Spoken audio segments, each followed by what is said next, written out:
ಎಲ್ಲರಿಗೂ ನಮಸ್ಕಾರ. ನಾವು ನಮ್ಮ ಸುತ್ತಲೂ ನೋಡಿದಾಗ ಅನೇಕ ಬದಲಾವಣೆಗಳು ಕಂಡು ಬರುತ್ತೆ. ಇಲ್ಲಿ ಒಂದು ಉದಾಹರಣೆ ತಗೊಂಡಿದ್ದೀನಿ. ಸೇಬು ತಿನ್ಬೇಕಾದ್ರೆ ನಾವು ಕಟ್ ಮಾಡ್ತೀವಿ, ಸಣ್ಣ ಪೀಸ್ಗಳು ಮಾಡ್ಕೊಳ್ತೀವಿ. ಆಗ ಆ ಸೇಬಿನ ತುಂಡುಗಳು ಬಿಳಿಯ ಬಣ್ಣದಾಗಿರುತ್ತೆ. ಎಡಭಾಗದಲ್ಲಿ ತೋರಿಸಿದೀನಿ ನೋಡಿ, ಬಿಳಿಯ ಭಾಗದಲ್ಲಿ. ಆದ್ರೆ ಸ್ವಲ್ಪ ಸಮಯ ಅಂದ್ರೆ ಸುಮಾರು ಒಂದು ಅರ್ಧ ಮುಕ್ಕಾಲು ಗಂಟೆ ಬಿಟ್ಟು ಹಣ್ಣು ಜಾಸ್ತಿ ಆಗಿದೆ ಆಮೇಲೆ ತಿನ್ನೋಣ ಅಂತ ಬಿಡ್ತೀವಲ್ಲ, ಬಿಟ್ಟಾಗ ಅದು ಕಂದು ಬಣ್ಣಕ್ಕೆ ತಿರುಗಿರುತ್ತೆ. ಇದು ಎಷ್ಟೋ ಸಾರಿ ಮಕ್ಕಳು ಇದು ಕೆಟ್ಟೋಗಿದೆ ನನಗೆ ಬೇಡ ಅಂತ ಬಿಸಾಕೋದು ಉಂಟು. ಆದ್ರೆ ಅದರ ಕಾರಣ ಏನು ಅನ್ನೋದನ್ನ ನಾವು ಮಕ್ಕಳಿಗೆ ಹೇಳ್ಕೊಡ್ಬೇಕಾಗುತ್ತೆ. ಇದೊಂದು ಸರಳ ವಿಜ್ಞಾನ. ಈ ರೀತಿಯಾಗಿರ್ತಕ್ಕಂಥ ಒಂದು ಸನ್ನಿವೇಶಗಳು ನಮ್ಮ ಜೀವನದಲ್ಲಿ ಪ್ರತಿನಿತ್ಯ ಬರ್ತಾ ಇರುತ್ತೆ. ನಾನು ಅವುಗಳನ್ನ ಸೂಕ್ಷ್ಮವಾಗಿ ತೆಗೆದುಕೊಂಡು ಒಂದು ವಿಜ್ಞಾನದ ದೃಷ್ಟಿಯಿಂದ ಹೇಳ್ತಾ ಇದ್ದೀನಿ. ಇವತ್ತು ಸೇಬಿನ ತುಂಡುಗಳು, ಬಿಳಿಯ ತುಂಡುಗಳು ಹೇಗೆ ಕಂದು ಬಣ್ಣಕ್ಕೆ ಬರುವುದು ಅಂತಕ್ಕಂಥ ಒಂದು ವಿಷಯವನ್ನ ಮುಂದೆ ಸರಳವಾಗಿ ಹೇಳ್ತೀನಿ. ಸೇಬಿನ ಹಣ್ಣಿನ ಮೇಲಿನ ಸಿಪ್ಪೆಯನ್ನು ತೆಗೆದು ನಮಗೆ ಅನುಕೂಲವಾದ ಹಾಗೆ ಸೇಬನ್ನು ಕತ್ತರಿಸಿದಾಗ ಸೇಬಿನ ಬಿಳಿಯ ತುಂಡುಗಳು ಕಂಡು ಬರುತ್ತೆ. ಆದರೆ ಸ್ವಲ್ಪ ಸಮಯ, ಒಂದು ಮುಕ್ಕಾಲು ಗಂಟೆ, 1 ಗಂಟೆ ಅಂದ್ರೆ ಸೇಬಿನ ಒಂದು ಜಾತಿಯ ಮೇಲೆ ಡಿಪೆಂಡ್ ಆಗುತ್ತೆ. ಸಿಮ್ಲಾ ಆಪಲ್ಗಳು ಸಾಫ್ಟ್ ಆಗಿರ್ತಕ್ಕಂಥದ್ದು ಬಹಳ ಬೇಗ ಕಂದು ಬಣ್ಣಕ್ಕೆ ತಿರುಗುತ್ತೆ.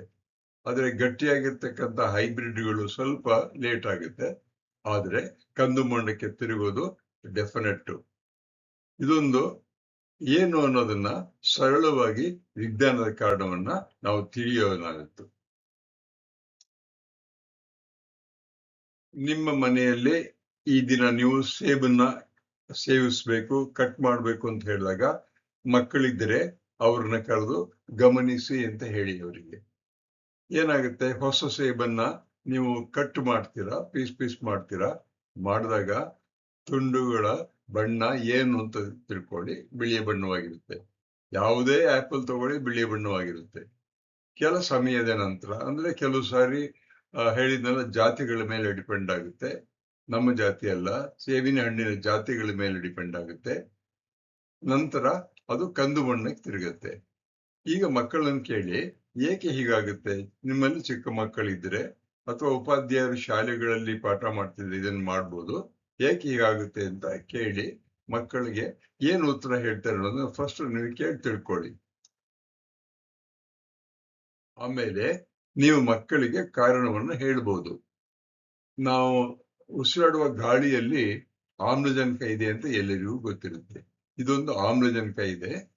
ಸೇಬಿನಲ್ಲಿ ಏನಿದೆ ಅಂತ ನಮಗೆ ಗೊತ್ತಿರೋದಿಲ್ಲ. ಆದ್ರೆ ನಾವು ಹುಡುಕಿದಾಗ, ಇಂಟರ್ನೆಟ್ ಅನ್ನು ಹುಡುಕಿದಾಗ ಗೊತ್ತಾಗುತ್ತೆ, ಸೇಬಿನಲ್ಲಿ ಒಂದು ಎನ್ಸೈಮ್ ಇದೆ. ಅದು ಪಾಲಿಫಿನಾಲ್ ಆಕ್ಸಿಡೇಸ್ ಅಂತಕ್ಕಂಥ ಒಂದು ಎನ್ಸೈಮ್. ಅದು ಈಗ ಕತ್ತರಿಸಿದಾಗ ಆಮ್ಲಜನಕ ಮತ್ತು ಈ ಹಣ್ಣಿನಲ್ಲಿರ್ತಕ್ಕಂಥ ಈ ಒಂದು ಎನ್ಸೈಮ್ ಎರಡೂ ರಿಯಾಕ್ಟ್ ಆಗುತ್ತೆ. ಕೆಮಿಕಲ್ ರಿಯಾಕ್ಷನ್ ಆಗ್ಬಿಟ್ಟು ಅವುಗಳು ಬಿಳಿಯ ಬಣ್ಣ ಕಂದಾಗುತ್ತೆ. ಆಗ ಅದು ಆಕ್ಸಿಡೇಷನ್ ಆಗಿರುತ್ತೆ. ಆದ್ರಿಂದ ಬಿಳಿಯ ಬಣ್ಣ ಕಂದು ಬಣ್ಣವಾಗುವುದು ಯಾವುದೇ ಒಂದು ಬ್ಯಾಕ್ಟೀರಿಯಾ ಅಂದಲ್ಲ, ಅದು ಆಕ್ಸಿಡೇಷನ್ ಅಂತಕ್ಕಂಥ ಒಂದು ಕೆಮಿಕಲ್ ರಿಯಾಕ್ಷನ್ ಇಂದ. ಏಕೆ ಹೀಗಾಗುತ್ತೆ, ಈ ಪ್ರಕ್ರಿಯೆ ಹೀಗಾಗುತ್ತೆ, ಆಕ್ಸಿಡೇಷನ್ ಹೀಗಾಗುತ್ತೆ ಅಂತ ಇನ್ನೊಂದು ಪ್ರಶ್ನೆ ಕೇಳಿದಾಗ, ಕತ್ತರಿಸಿದಾಗ ಸೇಬಿನಲ್ಲಿರ್ತಕ್ಕಂಥ ಕೋಶಗಳು, ಸೆಲ್ಸ್ ಅಂತ ಹೇಳ್ತೀವಲ್ಲ, ಅವು ಒಡೆದು ಹೋಗುತ್ತೆ, ಕಟ್ಟಾಗಿ ಹೋಗ್ಬಿಡುತ್ತೆ. ಆಗ ಒಳಗಿನ ರಸ ಹೊರಗೆ ಬರುತ್ತೆ, ನಮಗೆ ಗೊತ್ತಾಗಲ್ಲ. ಆದರೆ ಮಕ್ಕಳು ನಿಜವಾಗ್ಲೂ ವಿಜ್ಞಾನವನ್ನು ಕಲಿಬೇಕು ಅಂದ್ರೆ ಒಂದು ಹ್ಯಾಂಡ್ಲೆನ್ಸ್ ಅನ್ನ ಇಟ್ಕೊಂಡು ತುಂಬಾ ಹತ್ತಿರದಲ್ಲಿ ನೋಡಿದಾಗ ಅಲ್ಲಿ ಸಣ್ಣ ಸಣ್ಣ ಹನಿಗಳು ಕಣ್ಣಿಗೆ ಕಾಣಿಸಿದ್ರು ರಸ ಹೊರಗೆ ಬರ್ತಿರುತ್ತೆ. ಅದರಲ್ಲಿ ನಾ ಹೇಳಿದ್ನೆಲ್ಲ ಮೊದಲು ಜೀರುಳ ರಸ ಇರುತ್ತೆ. ಅದು ಗಾಳಿಯ ಆಮ್ಲಜನಕದ ಜೊತೆಗೆ ಪ್ರತಿಕ್ರಿಯೆ ಮಾಡಿ ಕೆಮಿಕಲ್ ರಿಯಾಕ್ಷನ್ ಆಗಿ ಕಂದು ಬಣ್ಣವಾಗಿ ಕನ್ವರ್ಟ್ ಆಗುತ್ತೆ. ಅದರಿಂದ ಏನು ನಮಗೆ ತೊಂದರೆ ಆಗೋದಿಲ್ಲ. ಇನ್ನು ನಾವು ಈ ಒಂದು ಕಂದು ಬಣ್ಣವನ್ನ ತಡೆಯಬೇಕು ಅಂತ ಹೇಳ್ಬೇಕು ಅಂತ ಅಂದ್ರೆ ಏನ್ ಮಾಡ್ಬೇಕು ಅಂದ್ರೆ, ನಿಂಬೆ ಹಣ್ಣಿನ ರಸ ಸ್ವಲ್ಪ ಅದರ ಮೇಲೆ ಹಾಕಿ, ಬಿಳಿಯ ಸೇಬಿನ ತುಂಡುಗಳ ಮೇಲೆ ನಿಂಬೆಹಣ್ಣಿನ ರಸವನ್ನು ಹಾಕ್ಬೋದು. ಅಥವಾ ನೀರಿನಲ್ಲಿ ಇಡಬೇಕು. ಒಂದು ಬೌಲಲ್ಲಿ ನೀರು ತಗೊಂಡು ನೀರಿನಲ್ಲಿ ಈ ಒಂದು ಸೇಬಿನ ಹಣ್ಣಿನ ತುಂಡುಗಳನ್ನು ಇಡಬೇಕು. ಇಲ್ಲ ತೆಗೆದು ಕಟ್ ಮಾಡಿ ಒಂದು ಪ್ಲಾಸ್ಟಿಕ್ ಒಂದು ಡಬ್ಬಿಯಲ್ಲೋ ಹಾಕಿ ಫ್ರಿಡ್ಜಿನಲ್ಲಿ ಇಡಬೇಕು. ಆಗ ಬಣ್ಣ ಬದಲಾವಣೆ ಆಗಬಹುದು, ಆದರೆ ನಿಧಾನವಾಗಿ ಆಗುತ್ತೆ. ಪ್ರತಿನಿತ್ಯದ ವಿಜ್ಞಾನ ಅಂತಕ್ಕಂಥ ಒಂದು ಕಲ್ಪನೆಯನ್ನ ನಾನು ಮಾಡಿಕೊಂಡು ಈ ಒಂದು ಪ್ರೆಸೆಂಟೇಶನ್ ಡಿಸೈನ್ ಮಾಡಿದ್ದೀನಿ. ಮಾತನ್ನು ನಾನೇ ಆಡಿದ್ದೀನಿ. ಇದೇ ರೀತಿ ಪ್ರತಿದಿನ 1 ಅಥವಾ 2 ಸರಳ ವಿಜ್ಞಾನದ ಬಗ್ಗೆ ನಾನು ಮಾತನಾಡ್ತಾ ಇರ್ತೀನಿ. ಇದು ನಿಮಗೆ ಇಷ್ಟವಾದರೆ ದಯವಿಟ್ಟು ನನ್ನ ಚಾನಲ್ಗೆ ನೀವು ಸಬ್ಸ್ಕ್ರೈಬ್ ಮಾಡಿ ಮತ್ತು ಇದನ್ನು ಬೇರೆಯವರಿಗೆ ಹೇಳಿ.